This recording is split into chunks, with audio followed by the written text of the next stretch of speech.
معلوم ہونا چاہیے کہ عورت کے ساتھ حسن خلق صرف یہ نہیں کہ مرد اس کو تکلیف نہ دے، یعنی اسے ہرٹ نہ کرے، بلکہ اصل حسن خلق کیا ہے؟ اس کی تکالیف کو برداشت کرے. یہ اعلیٰ درجے کا اخلاق.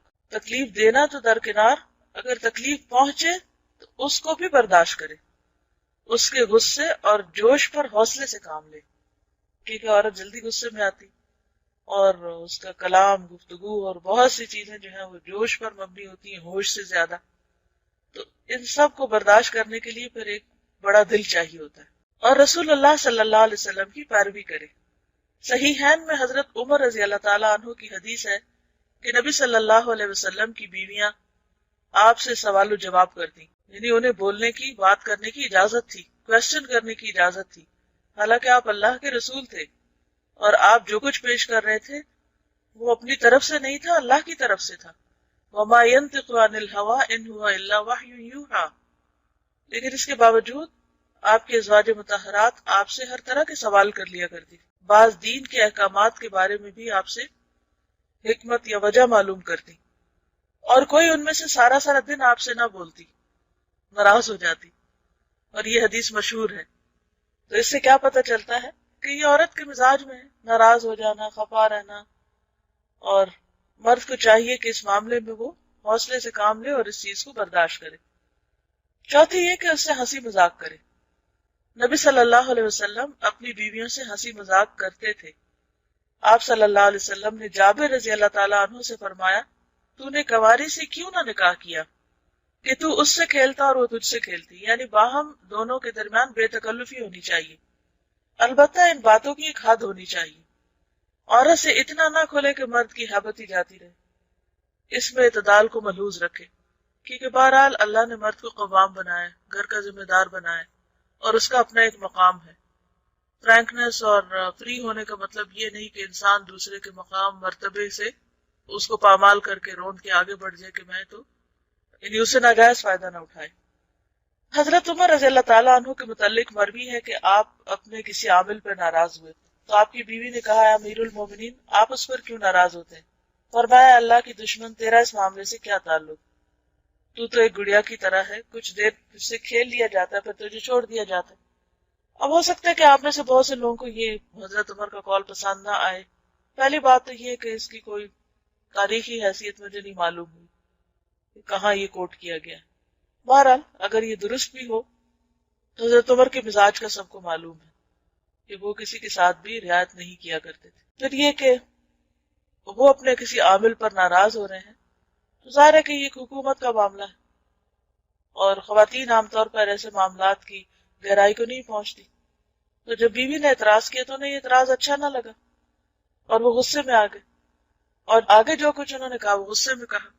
اب اگر غصے میں ایک شخص کا کوئی کلام نقل کیا جاتا ہے تو ضروری نہیں کہ وہ کلام حجت ہو اور اس کو انسان بنیاد بنا لے اپنے باقی اعمال کی. یہ کوئی نبی صلی اللہ علیہ وسلم کی حدیث نہیں ہے. اور ویسے بھی آپ کو معلوم ہے کہ عربوں کے ہاں دور جاہلیت میں عورت کے ساتھ کس قسم کا سلوک کیا جاتا تھا، اس کی کیا ویلیو تھی. اسلام نے آ کر اس کو عزت اور مقام دیا اور ماں کے قدموں تلے جنت رکھی. تو یہ حضرت عمر کا قول جو ہے، یہ حضرت عمر ہی کا قول ہے، یعنی حضرت عمر کا قول ہے، ایک صحابی کا قول ہے اور ان کی اپنی ذاتی رائے. اس کو سامنے رکھ کر اگر یہ کہا جائے کہ عورت کا تو اسلام میں کوئی مقام نہیں اور اس کا تو مرتبہ ہی بڑا حقیر ہے اور وہ تو بس ایک ایسے ہی کھیل کی چیز ہے، تو ان باتوں کو بہت زیادہ اہمیت نہیں دینی چاہیے.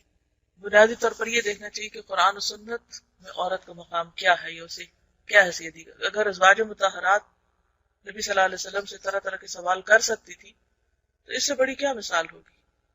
اور ان کو اپنے جذبات کے اظہار کی آزادی تھی، اپنے ذہنی صلاحیتوں کو استعمال کرنے کی اجازت تھی، تو پھر اس سے بڑی مثال اور کیا ہوگی، اس سے بہتر اسوہ حسنہ کیا ہوگا. قرآن میں یہ تو نہیں کہا گیا کہ فلاں آپ کے لیے اسوہ حسنہ، یہ کہا گیا کہ اللہ کے رسول صلی اللہ علیہ وسلم آپ کے لیے اسوہ حسنہ ہے. پانچویں یہ کہ غیرت میں اعتدال رکھے، اور وہ یہ ہے کہ ان ابتدائی چیزوں سے بھی بے خبر نہ رہے جن کا انجام تباہی ہو، اور حد سے بڑھ کر بدزنی بھی نہ کرے. یعنی عورت کے معاملے میں بہت زیادہ پوزیسو بھی نہ ہو کہ کسی سے بات ہی نہ کرنے دے، حتیٰ کہ ماں باپ سے بھی بات کرنا بند کرا دے. بعض مردوں کو دیکھا گیا ہے کہ وہ بیوی کے معاملے میں اتنے پوزیسو ہوتے ہیں کہ وہ اس کو اس کے بہن بھائیوں سے بھی رشتہ داروں سے بھی کاٹ کے رکھ دیتے، حتیٰ کہ ماں باپ تک سے بات نہیں کرنے دیتے. حالانکہ اگر غور کیا جائے تو یہ وہی لڑکی ہے کہ جس کو انہی ماں باپ نے پالا اور وہ انہی بہن بھائیوں کے ساتھ ایک گھر میں پل کے جوان ہوئی. تو اگر اس کو بگڑنا تھا تو وہ پہلے ہی بگڑ کر آتا. اب ضروری تو نہیں کہ شادی کے بعد ہی وہ بگڑ جائے گی یا بگاڑ دی جائے گی. یہ سب سے کاٹ کر وہ صرف ایک خاص قید خانے کی سی زندگی سے بسر کرنے پہ مجبور کیا جائے. تو ہر چیز اب اعتدال میں ہی خوبصورت لگتی، یعنی نہ تو عورت کو مرد اتنی کھلی چھٹی دے دے کہ دوسرے لوگ اس پہ حاوی ہو جائیں، اس کے حسن کی وجہ سے یا اس کے انداز کی وجہ سے اس کو کسی طرح کا کوئی نقصان پہنچانے کی کوشش کرے. یعنی شوہر کی ذمہ داریوں میں سے ایک ذمہ داری کو اپنی بیوی کو پروٹیکٹ کرے اور ہر طرح کی ہارمفل نظروں سے، نگاہوں سے اور ممکنہ خطرات سے محفوظ رکھے. لیکن اس معاملے میں بدگمانی نہ کرے، بد زنی نہ کرے، اور پھر بدزن ہونے میں عورت ہی کو بلیم نہ کرے. یعنی بعد مرد بیوی کو پردہ بھی نہیں کرنے دیتے، اور اگر کسی مخلوط مجلس میں اس کو لے جاتے ہیں تو ان کا سارا غصہ، یہ ساری نظریں بیوی پر ہی ہوتی. خود چاہے جس سے مرضی باتیں کریں ہنس ہنس کر، لیکن اگر بیوی کسی سے بات کر لے تو وہ ان کو بڑا ناگوار ہوتا ہے. حالانکہ بات یہ ہے کہ وہ خود اللہ کے دین کی، اللہ کی حدود کو توڑ رہے ہوتے ہیں اور اللہ کی حدود کی نافرمانی کر رہے ہوتے ہیں. نبی صلی اللہ علیہ وسلم نے سفر سے رات کو اپنے گھر آنے سے منع فرمایا. یعنی اچانک چھاپا نہ مارا جائے کہ پتہ نہیں کیا کر رہی ہوگی تو چل کے دیکھتے ہیں، یا چھپ چھپ کے دیکھے، یا اس کی چیزوں کو کھول کھول کر دیکھے، یا تجسس کرے، یا کسی اور سے پوچھے.